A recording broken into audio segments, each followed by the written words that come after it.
Hola, bienvenue sur Kiss and Cry, nouveau témoignage Kiss de Pilendal, c'est parti.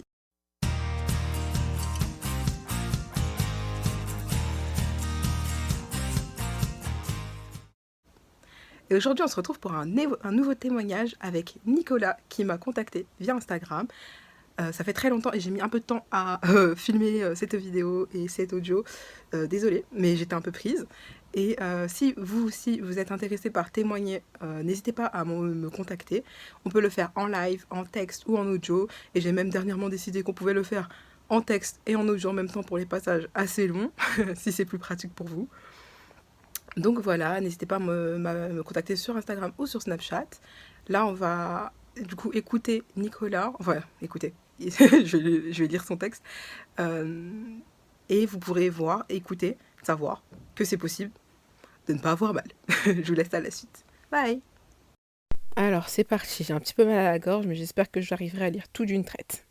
Donc, je m'appelle Nicolas, j'ai 21 ans. Je lui ai demandé comment il a su qu'il avait eu un kyste pilonidal. Il dit « Il y a 1 an et demi, j'avais mal au coccyx. Je suis allée voir mon médecin qui n'a pas su me diagnostiquer et m'a juste conseillé d'aller voir un ostéopathe, ce qui a calmé largement les douleurs, auxquelles je me suis habituée. Et au mois de juillet, elles sont revenues avec une marque rouge dans le bas du dos. Mon médecin avait toujours le même discours. C'est rien, ça va passer. J'ai donc changé de médecin et après une radio et une écho, le verdict est tombé.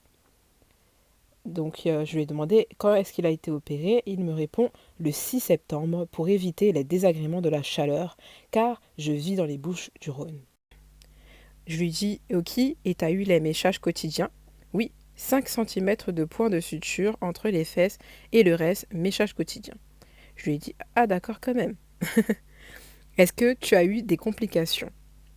Oui, j'ai fait une hémorragie le lendemain. Je suis allée aux urgences où mon chirurgien est revenu de Montpellier, j'habite à côté de Marseille, pour remettre au propre ma plaie et me faire des points sur plusieurs vaisseaux qui saignaient.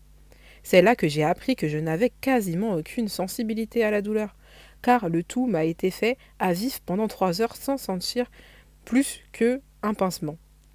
Le problème de ne pas sentir la douleur est qu'il faut être très attentif car on peut faire tout normalement, le tout en aggravant sa plaie sans le savoir.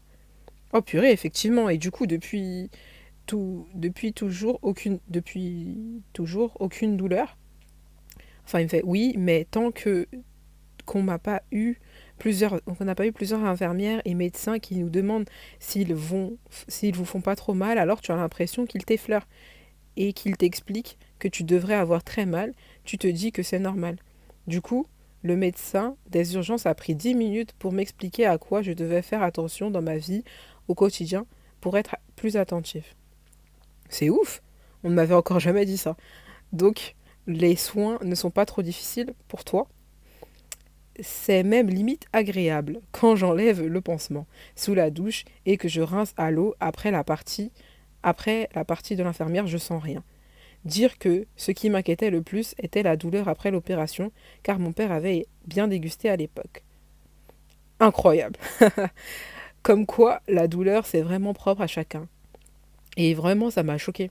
Personne ne m'a jamais dit ça. Et, limite agréable. J'étais vraiment choquée. Bref. Tu évites quand même la position assise? Oui, par peur d'abîmer la plaie et car j'en ai pas besoin vu que cela va loin dans le sillon, comme je te disais, 5 cm de suture. Je lui ai fait ok. Tu avais des angoisses par rapport à l'opération, au bloc, etc. C'est ma première, donc un peu, mais surtout la douleur post-opératoire, car je savais que les antidouleurs, Tramadol, Doliprane, n'ont presque aucun effet sur moi. Après, pour le reste, je m'étais préparée à tout. Mais du coup, c'est un peu des vacances. Je lui ai dit, ah c'est cool, t'as eu de la chance, profite. Et je sais pas si tu as des conseils pour d'autres personnes qui doivent se faire opérer. Alors, il vous conseille d'être détendu, permet de mieux supporter l'anesthésie. Acheter une canne et des pinces pour éviter de se baisser, et aussi des efforts pas bons. Les efforts pas bons sont pas bons pour la plaie. manger des légumes et beaucoup de protéines, et bien s'hydrater, et avoir une hygiène irréprochable.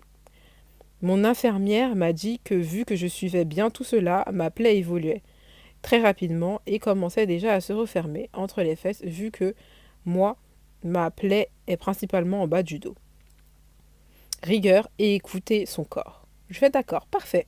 Merci, j'ai plus d'autres questions. Si tu as d'autres choses à ajouter, tu peux.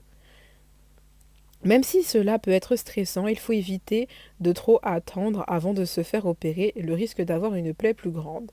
Même si c'est pas systématiquement, mais ça m'a valu un trou de 5 cm de large et de 10 en forme de goutte, plus 5 cm de suture et 2,5 de profondeur. 2,5 cm de profondeur. J'espère que cela pourra rassurer des personnes de voir que cela peut aussi bien se passer et que cela peut même se faire sans antidouleur. Donc voilà pour le témoignage de Nicolas. Merci d'avoir pris le temps de m'écrire.